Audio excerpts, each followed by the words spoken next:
You're listening to First Fossil.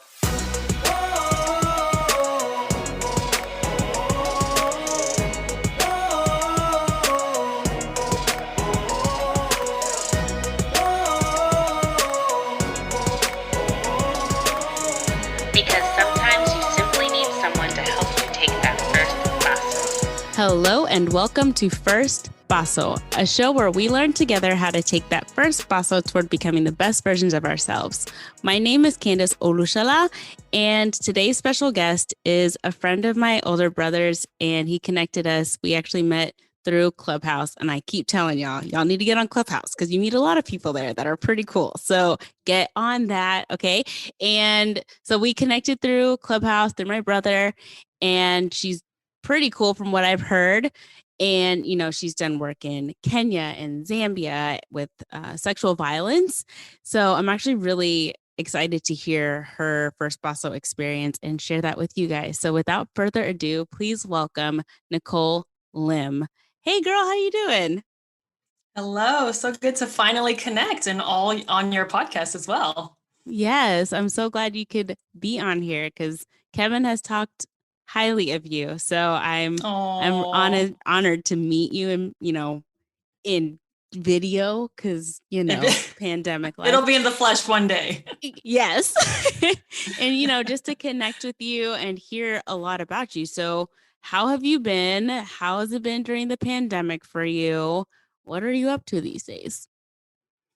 Yeah, I mean, these days it just looks like transitioning from my bed to the desk to Zoom calls to running errands for family to more Zoom calls to emergencies in the middle of the night because I work on East Africa time. So it's just Oh, a facts. slew of multiple things. Yeah, so I'm working morning and evenings, but also just trying to figure out a better rhythm because we've been in this pandemic for over a year now, and our Yeah. team is really feeling the weight of not knowing, right? The Hmm. weight of uncertainty, the weight of government mandates that are ill-informed, and lack of health education and awareness to our communities also is creating just a surge of anxiety. And so leading in that for over a year has caused a lot of tension for all of us. So we've seen a need to just unify now more than ever, and that's just really my goal is like, well, we can't control our governments, we can't control this pandemic, but we can nurture our relationships even when we're not together.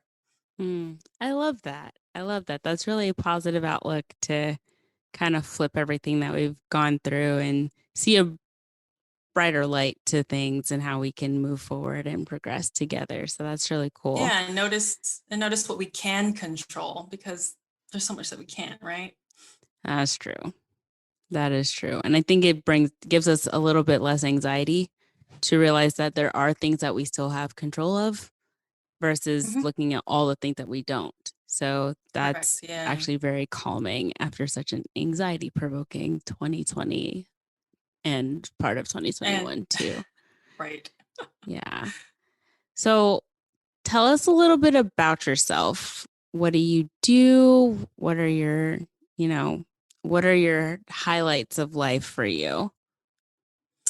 Yeah, so I am a recent author, sharing experiences of leadership and changing my career over the past 10 years, from moving from filmmaker to nonprofit director.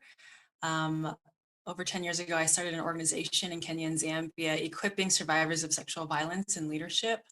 And so I've been doing that work for the past 11 years now, learning from communities of survivors, and establishing ways to uplift and platform their vision, their voice, and their leadership to create a better world. And that's what I do. I do a lot of speaking, preaching, podcasting, even around themes of my book, to hopefully bring a new type of leadership paradigm to organizations, churches, academic institutions, to kind of flip the script and to consider a more bottom-up approach to the way international development work is being taught and being implemented. So that's, yeah, part of my passion. I like that. That's amazing. By the way, I now I'm super curious on how we went from filmmaking to the nonprofit. But yeah, talk about the first basso, right? Yeah, right, exactly. I'm like, well, how do we, what happened here? There's such opposite Right. ends of the spectrum, but can still be kind of related too. So how can you unpack your first basso experience? Because this is already fascinating just from the the intro blurb of what you do. I definitely need to hear how this transition happened and how it's been impacting you. Yeah, well, I mean, I love that your podcast is called The First Basso because it's like, well, what was the first basso actually? Because everything evolves and there's multiple steps to even get to that first basso. And also there are many steps leading after that that become new new steps every time, right? And so everything is a first step actually in my experience because the world is evolving just as we as humans are evolving. And so with that evolution, everything's new. Every experience is new, and every experience that we delve into is not known. That's actually the point of taking those first steps, right? To delve into something that's unknown. So I'm even trying to think what would be considered that first step. I think when we talk about okay, so it was never my intention to start a nonprofit in Africa.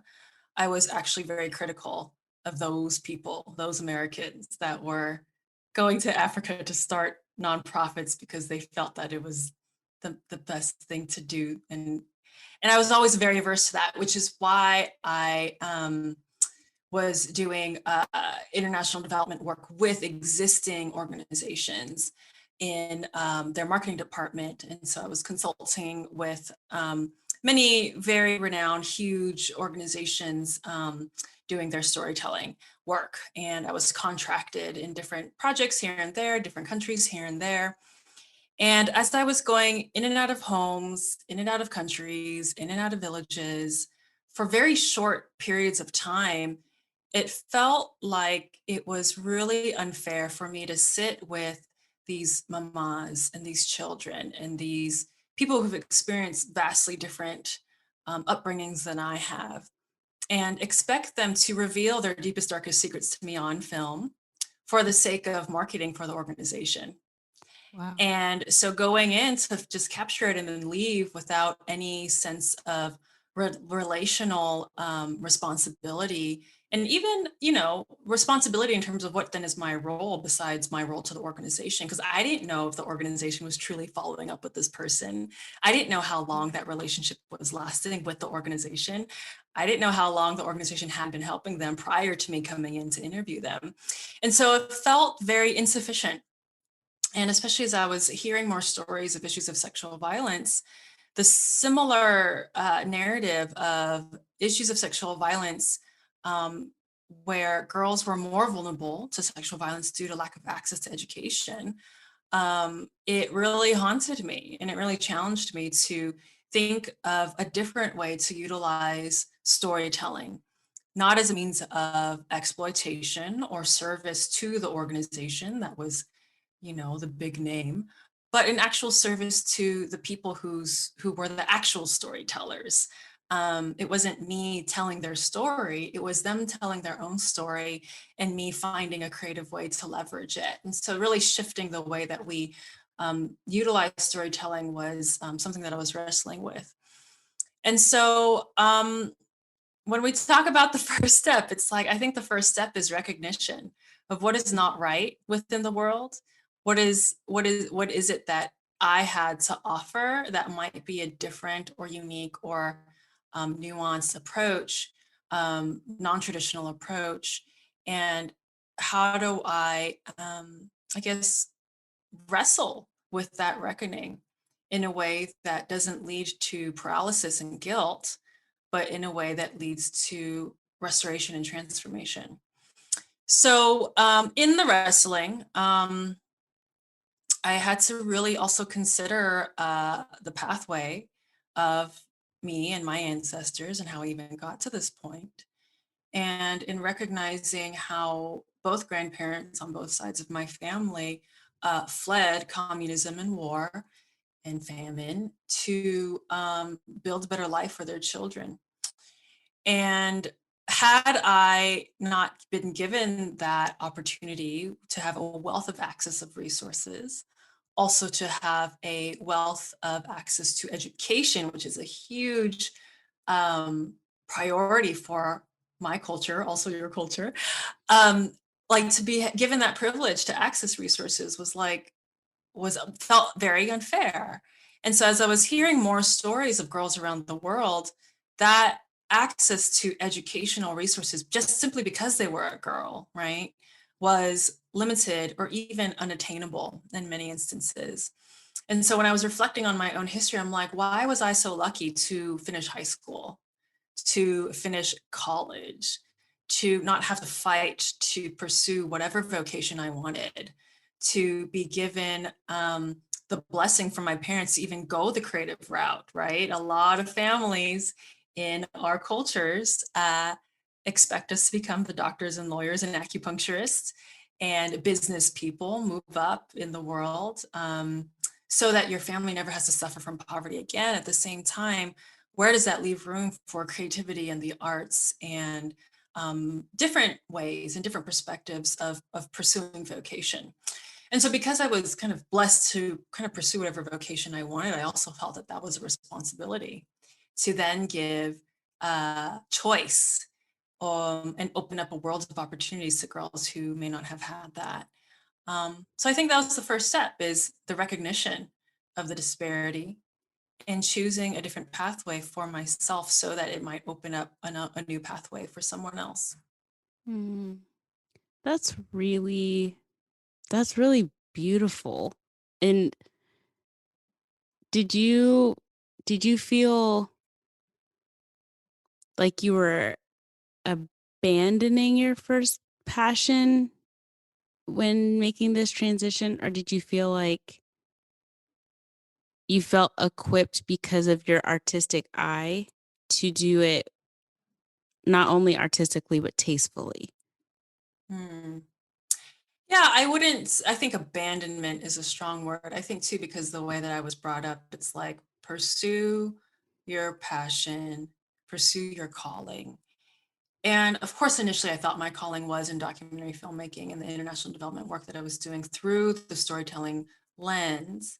At the same time, I see it more as an evolution. It's like, had I not done all of that traveling and all of that in and out of homes and consulting with major conglomerate organizations, I wouldn't have been able to see, right, all of those perspectives to find a different way. Um, so I needed that experience to inform me for the next step, which then became I think, opening of my actual vocation. And I think vocation can evolve too. So every step that you take opens up a new pathway, right? I didn't expect it Mhm. to open up into a new career pathway, but it was a pathway that actually gives me much more joy and fulfillment than I can imagine. I really like that. And, you know, I feel like because we both come from cultures that, like you said, are very limited, I guess, in what direction they expect each generation to take based on where the families came from and where they expect the Mhm. families to go. So, how was the experience of coming to that realization for yourself and going, I think this is more of where I need to go versus where I was going? How did you explain this to your family that you were making these transitions, and how did they take what you had told them? Yeah, so I'm third generation. Are you second or I'm first? first generation on both You're sides of first my generation. family. Okay. Oh, Mhm. wow. Okay. So I'm third on both sides. So with that, there's different expectations, right? And so I think that's why also exploring the creative realm was okay. Also, because my mom is a creative, so she kind of went through all that hell with her parents. So because she Right. went through it, then for me it was like, oh yes, of course it's fine. So she won't give me hell for that. But there was hell for doing something that was completely counter to my education. So I studied film production in a private university. And all that money and resources and time, you're just going to throw that away and do this thing that you don't know how to do. And of course, it sounds really stupid. And I did it right after college too. So of course, it was like I barely had time to even build that career from, what I had studied in school. And so it was hard where, of course, the financial viability was very limited. But at the same time, my parents knew that I had to kind of find that on my own and struggle along the way and make the mistakes along the way. It wasn't until 2 years later where I spoke at a conference with a leading pastor speaker that my parents actually really admire. On the poster of that conference was like that guy's face and then me. And my parents were like, "How'd you get there?" And I'm like, I don't know. I'm just, doing what I'm supposed to do.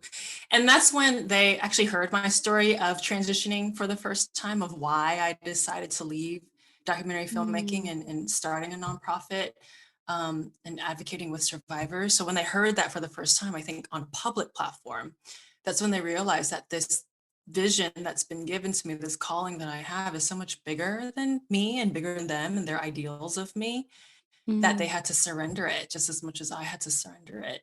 So it wasn't without struggle. It wasn't without tension. It wasn't without, a lot of failures along the way. I think the other thing that I'm recognizing with the generational differences is, first generation is the refugees, the ones that have escaped, the ones that have come from, my grandfather, my dad said, came over with $5 in his pocket and built the barbershop from $5. And then the second generation is forced to assimilate in more Asian experience, assimilate so that you can get in and then rise above. And so there's a loss of a lot of culture and language there, and keeping your head down so that you can work hard and move your way up so that you can then bring the family out of poverty for the next generation. So that's my generation. So third generation is the assimilated Asian American, or Asian born or American born Chinese, as we call us, that has already experienced the sense of assimilation that we can integrate a lot easier into mainstream white culture. And so because of that, the expectation is, yes, pursue your dream, but ensure that there's still financial viability for the generations to come so that we don't go back to the poverty of the parents, because it was still only 2 generations away. So what I'm seeing is first generation is coming from war. Second generation is assimilating into success. Third generation is born into success. We don't know poverty, but we hear the stories of our grandparents because my grandparents were still living.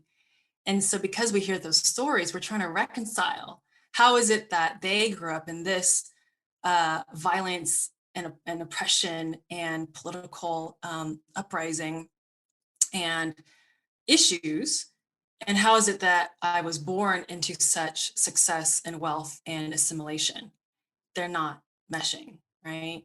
And so as I and many others in third generation are trying to reconcile that, we're trying to find a new way to not only continue kind of keeping our head down and working hard and not saying anything about injustice, but to now use our voices and our vocation and our careers to fight against what has culturally oppressed all of us, right?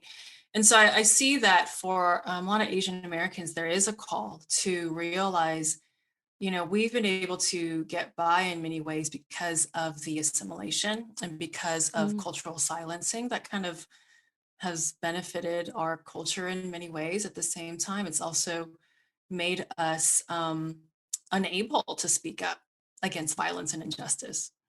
And so that's where I think our challenge is to realize that the wealth that we've built is for the sake of building wealth and success for others, not just our own. Right. That is very interesting. I did speak with a friend of mine who I think he's second or third generation. Asian American as well, and how each generation is different from the generations before, and sometimes that disconnect, like you said, where it's like, how do I relate what my parents or even my grandparents went through and connect it to what I'm experiencing as a pretty much full-blood American, born and raised, that's all I know, and not have real issues compared to what they experienced.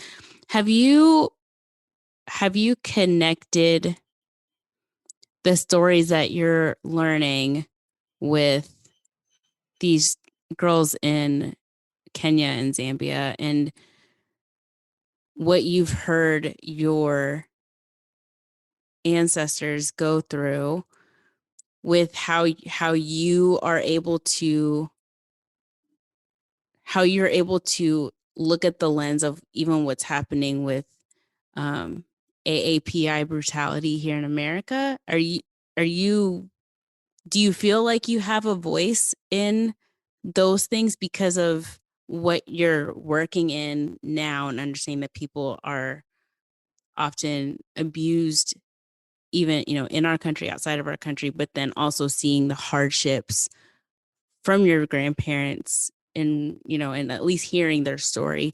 Do you feel like you relate to those things because of that? Like you have more of a voice than maybe other third generation Asian Americans would in this country?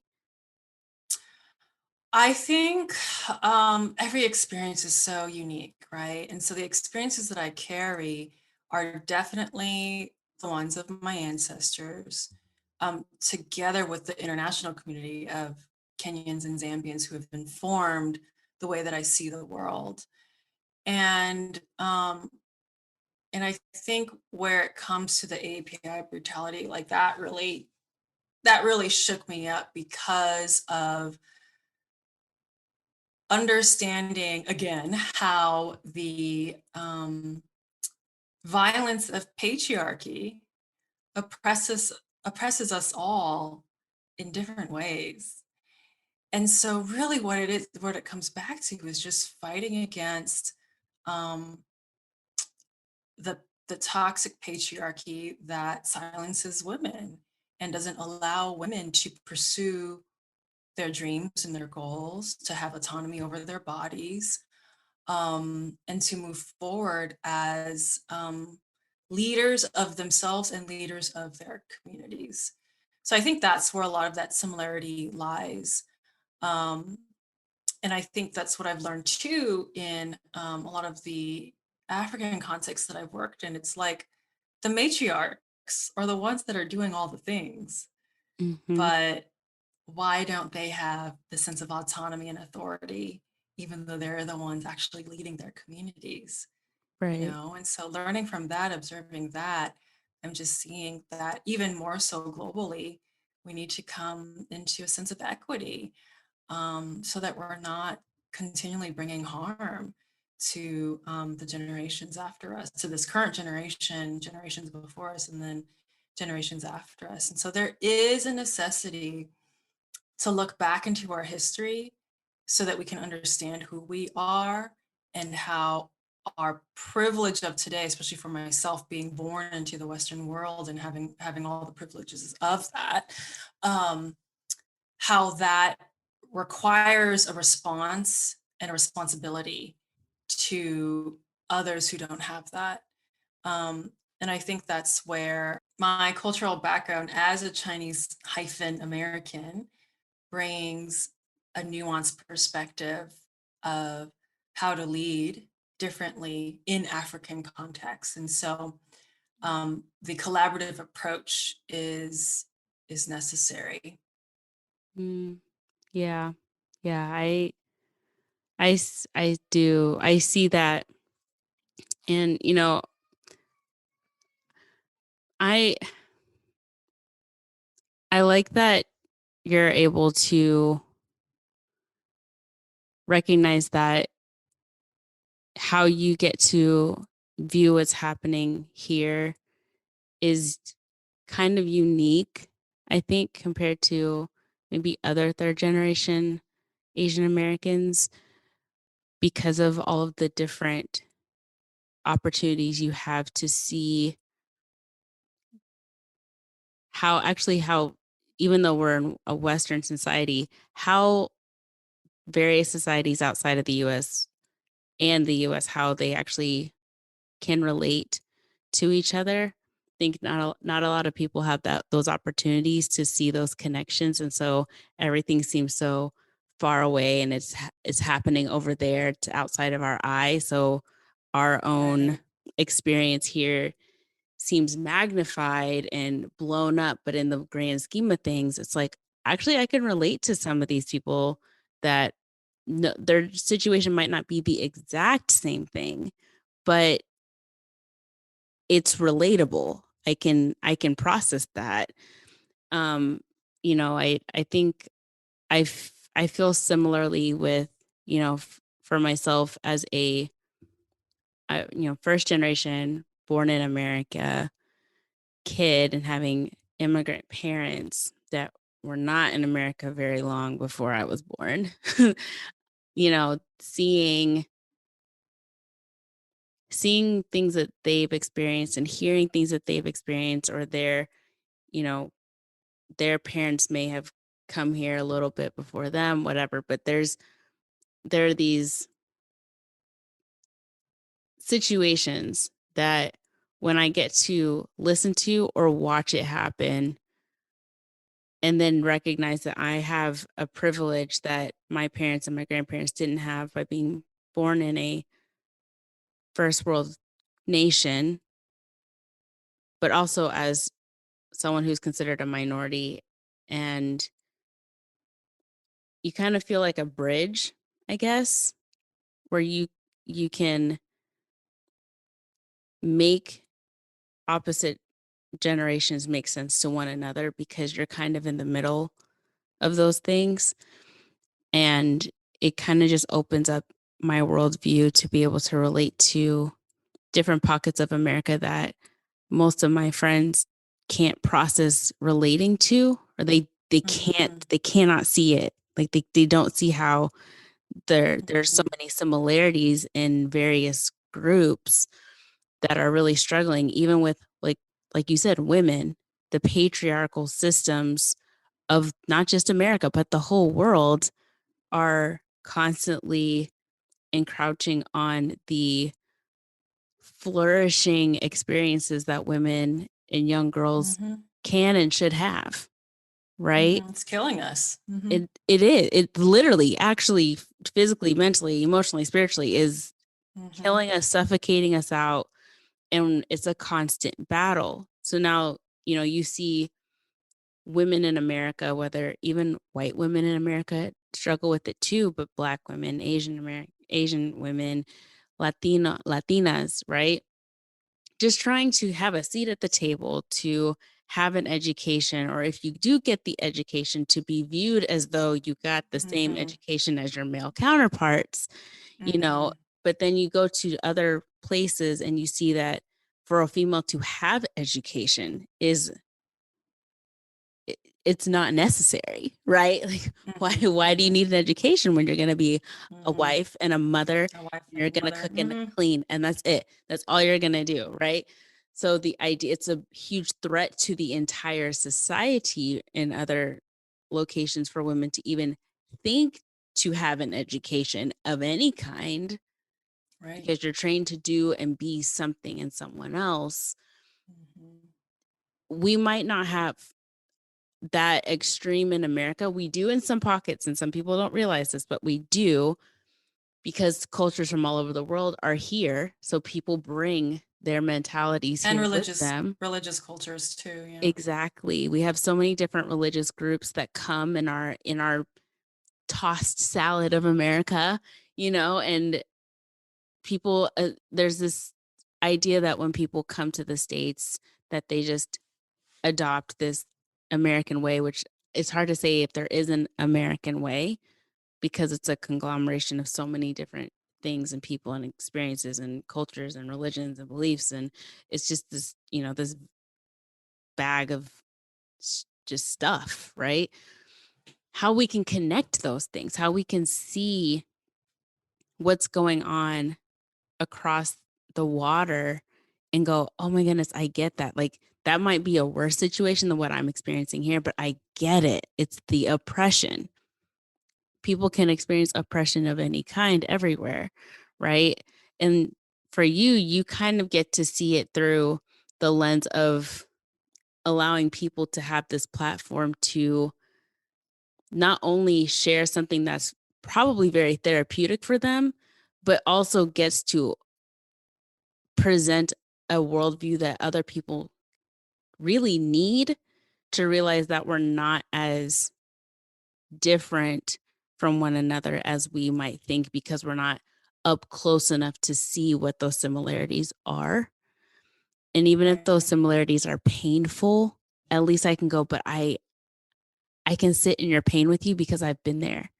Maybe not exactly there, but like I've been in that kind of oppressive, painful situation where I can at least go, I can empathize here, right? Right. And I think we're suffering in that area, especially after the pandemic. Something as simple as the virus is not just affecting Americans, but it's affecting those in India who are still dying at an alarming Right. rate and they're not stopping. We haven't found the brake system to help India yet, or in Brazil, or in Ecuador, or in Australia is back on a lockdown. Like the idea that I can be where I am. I can be first generation. I could be 10th generation American. I can just be in my country, hunky dory. I'm hearing all these things in my country. I think it's all political, and yet it's not, because people are experiencing something that we're all having to combat, maybe differently because of the context of the countries that we're in or the locations within the countries that we're in, but we're still fighting the same battle, right? Yeah. So it's just I I like that you've, even though some of those opportunities I'm sure are hard to have to listen to, right? To recognize that people are going through what they're going through, these girls that are experiencing sexual violence and things, but to have that heart to lean into it, knowing that it's going to bring about a change that needs to happen in the world.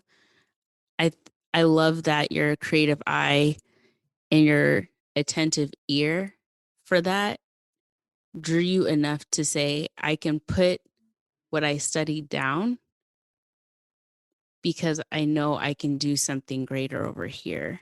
And I'm willing to take that risk. And now you're like a decade or more out of, past that or into it, and you're still going. Yeah.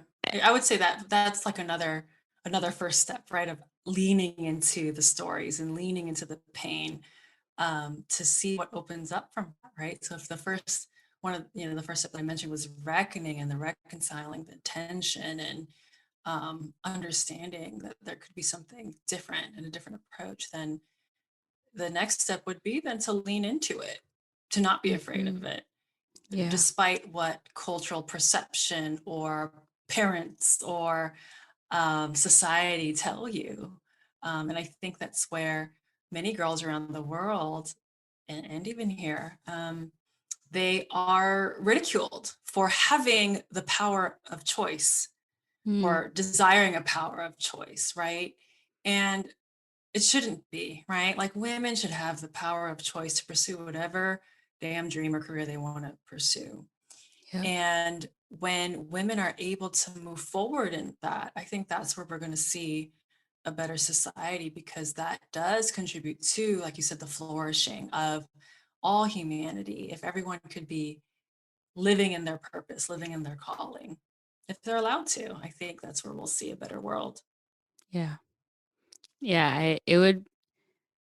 I think we're moving in that direction a little bit more strongly than we were before globally, which is really nice to see. And it's cool that you kind of get to be the hands and feet of a lot of what allows that momentum to keep going.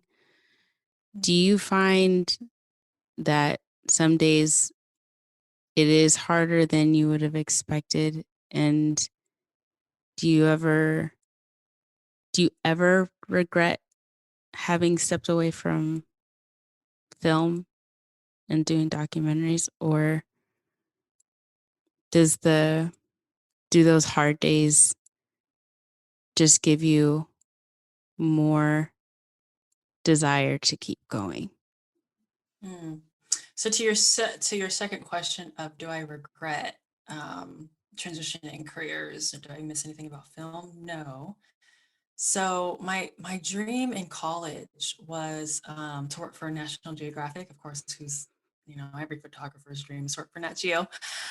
So that was part of my goal of expanding my portfolio and having a diverse portfolio so that I could eventually apply to Nat Geo, And now if I were given that job, I would not want it, because it doesn't allow me to actually see the transformation that takes place in my work. Because I would be doing the same thing that I felt was unfair, going in and out of homes, in and out of places, traveling here and there. I would be so exhausted in a different way, I think more physically exhausted, and also emotionally unsettled, knowing that it is unfair to just go in and capture a story and then leave. I think the leaving is privilege. And in a lot of the survivors that I've met, especially when we were just starting, they expected me to leave, as many American organizations do. They come in for a couple months, couple years, get them through one set of their education and leave right after, because we fund high school, the associate's degree, and the bachelor's degree. So there's 3 tiers that our girls can go through. And that's rare, especially higher level ed scholarships is very rare. And so because I was trying to build this long-term relationship, it took a lot of time to build the trust, so that the community trusted me. I learned more about the cultural context of the community so that we can build this organization together and move forward in the long term.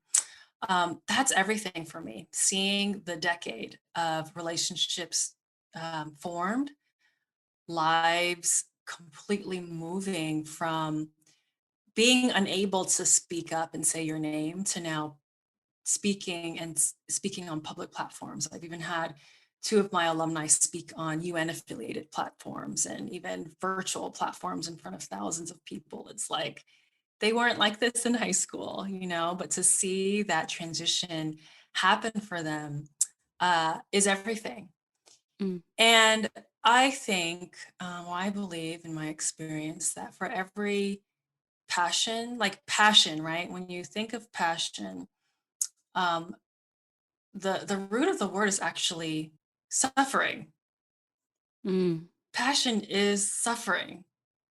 Yeah. And it goes together. You cannot pursue your passion or your calling without suffering, unfortunately. Yeah. And the suffering, actually, what I've learned, and I wrote about this in my book, the suffering begets more love. So when you suffer alongside of a suffering humanity, the shared suffering is what moves us forward to relating to each other better in our common humanity that suffers, and in a common solution to alleviate it. And that's where I think love is formed, in pursuing health and wellness and healing with the suffering humanity. Healing happens, yes, individually, but it also happens in community. And I believe that the community that we've established in my organization is part of that healing balm. Yes, we fund out lots of money for scholarships, leadership development programs, transportation to and from school, to and from programs, to and from the office, all of these things. But the core of what keeps all of these resources together is the community of belonging, where everyone in our community has suffered some form of sexual violence or knows someone who has.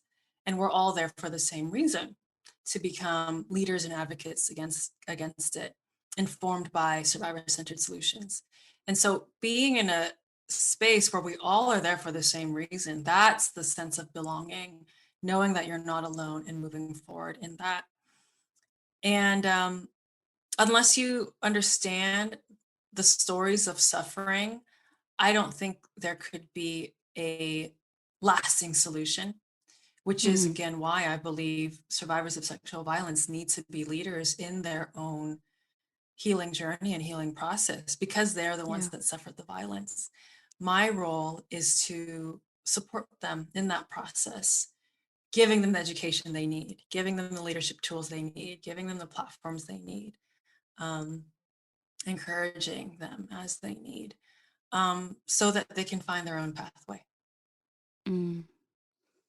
That is, I have not thought of it like that, but there is something about suffering and suffering with that really brings up the love and the empathy that needs to come out. And that might also be why we're not always seeing that, because people kind of suffer in their own worlds, and then they sometimes they compete whose suffering was more valid, or Mm-hmm.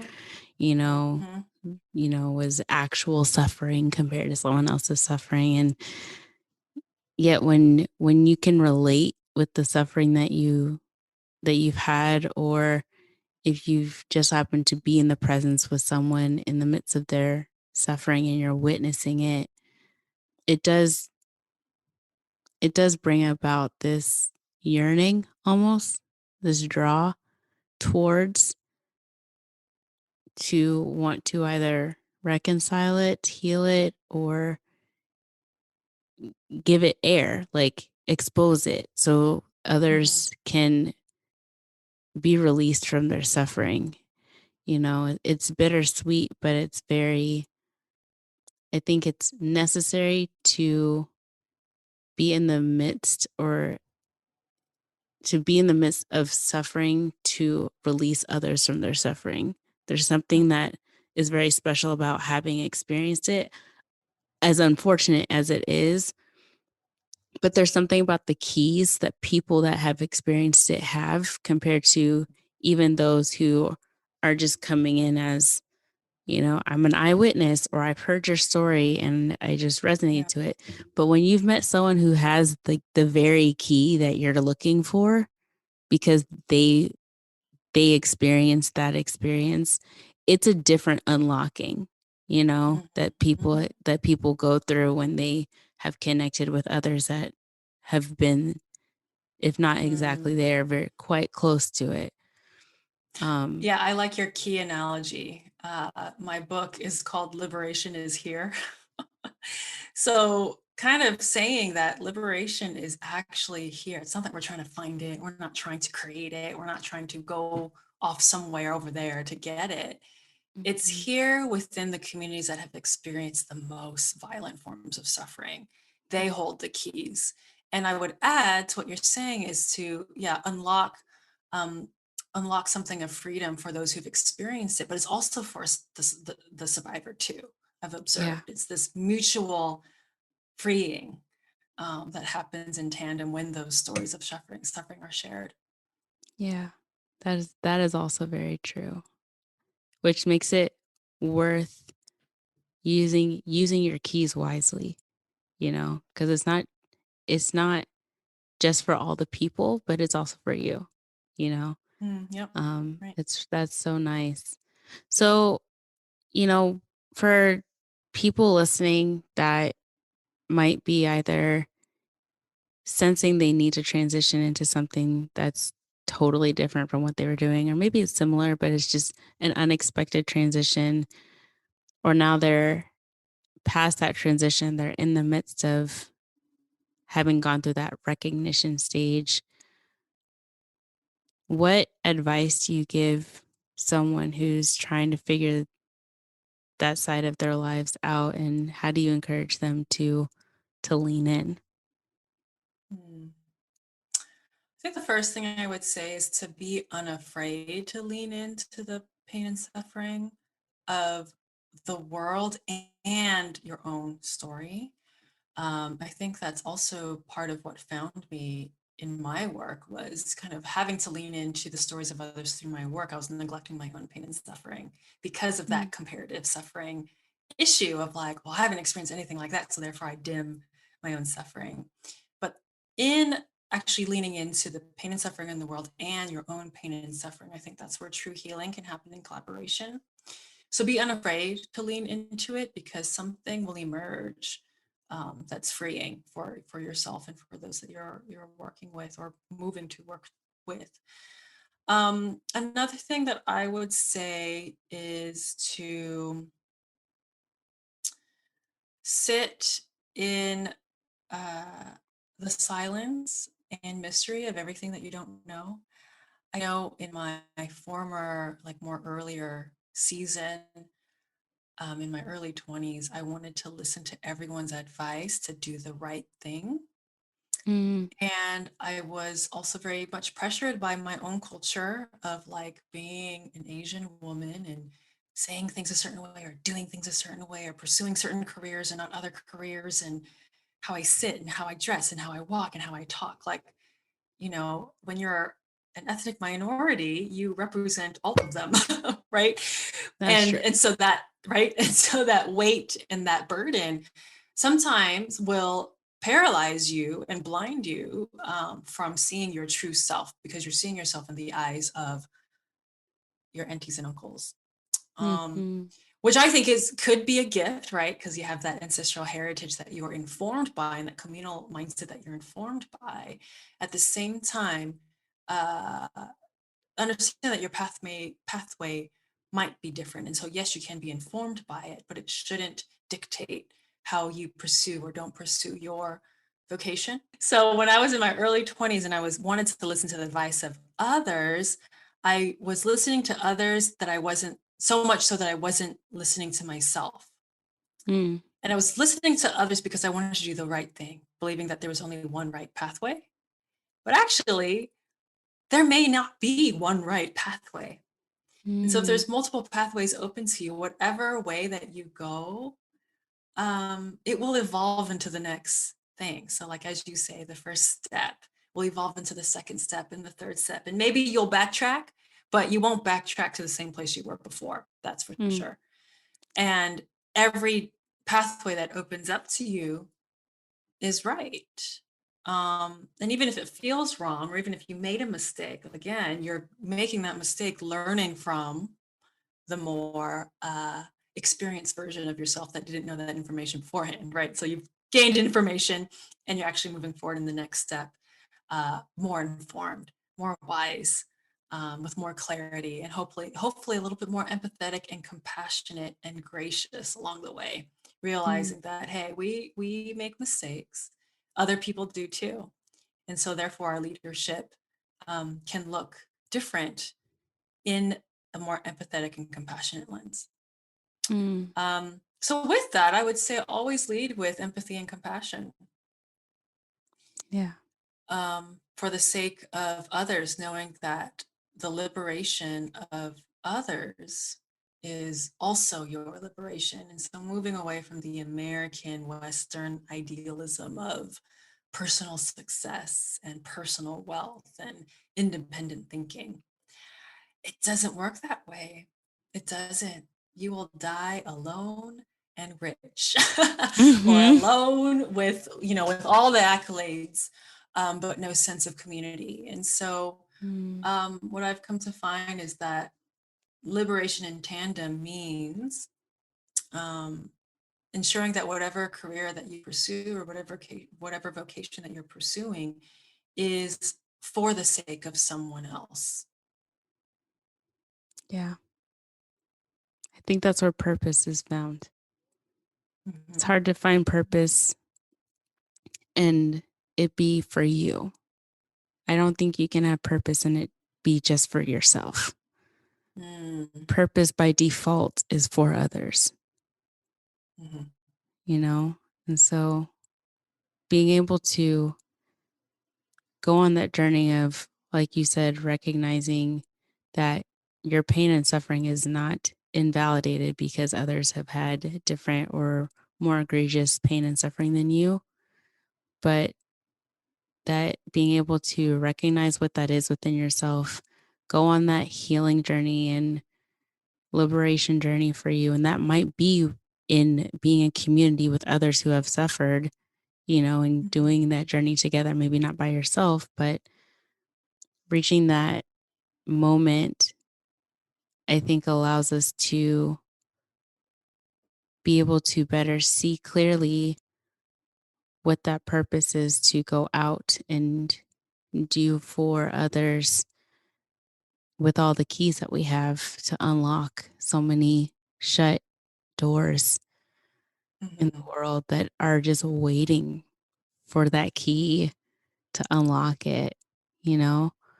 So I love that advice to really lean in and don't be afraid to take a wrong step because life will eventually get you to the steps you need to be taking. They're all as long as you're learning from the steps that you're taking, I don't think, Mhm. like you said, Yeah. I don't think you can really go wrong um, Mhm. in processing and internalizing the steps that you're taking to be present in the steps that you're taking and Mhm. not allow yourself to miss out on the journey that you're also going on while helping others and reaching out to others in their walks in life as well, to be a present player in in your experiences. I think is really Mhm. important. So, Nicole, I really appreciate you sharing all of this, and I hope that your organization continues to flourish and that more girls and women that they learn more about what you do and can find healing and restoration in those spaces, connect with more women like them, and be able Mhm. to take all the keys that they collect in this experience and go out into the world and unlock so many other doors as well. So, Mhm. I really appreciate what you do. How can people either find you on social media or email you, learn more about your nonprofit and how they can even contribute to what you have, as well as find your book? Yes. So on social media, I'm Nicole Lim, Nikole. And my book is called Liberation is Here, available anywhere books are sold. And our nonprofit is called Freely in Hope. And you can find us on all socials at Freely in Hope. The best way to get involved is by joining our Hope Circle. And that is a community of members who believe in holistic support for survivors will allow them to pursue their dreams and become leaders and liberators in their own communities. And so what Hope Circle members do is they provide monthly support that literally encircles our scholars with the support that they need to thrive. And we have quarterly calls with our scholars in Kenya and Zambia to talk about what they've learned over the quarter, what they're growing in, and our Hope Circle members have a chance to engage in conversation with them. So again, it's kind of what you were saying earlier about bridging stories and bridging connections from all around the world in mutual support and uplifting for our survivors of sexual violence. We believe that survivors have the potential to become the most powerful liberators in our world. And by joining Hope Circle, you're supporting that process. So you can find that at freelyinhope.org/Hope Circle. I like that. Guys, please get involved, look them up, and follow Nicole on socials as well. I think what she's doing is really amazing, and it's eye opening for those of you who may not have realized that this is happening in different parts of the world and the extent of which the sexual violence is happening against women and young women across the world.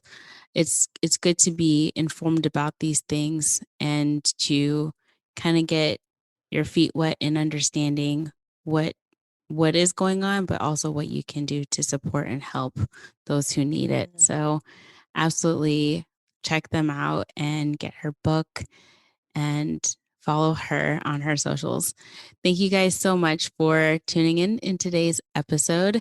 If you guys have any questions, any future topics that you want to address, please send them my way. I'm at First Bustle on social media, and you can always text me at 859-800-3396 if you want to text me your questions or comments, things like that as well.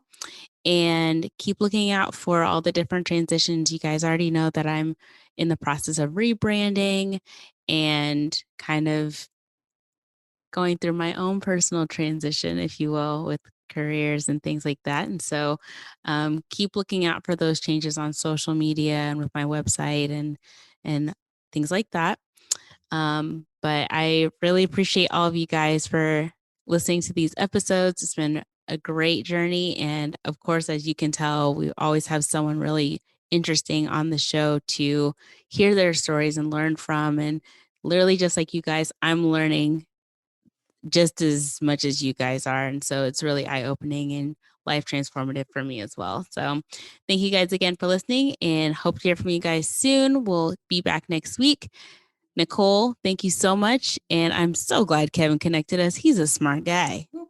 He's a smart guy. You're a smart guy, Kev. Thanks, Candace. Thank you, Nicole. We'll talk soon. All right. Bye.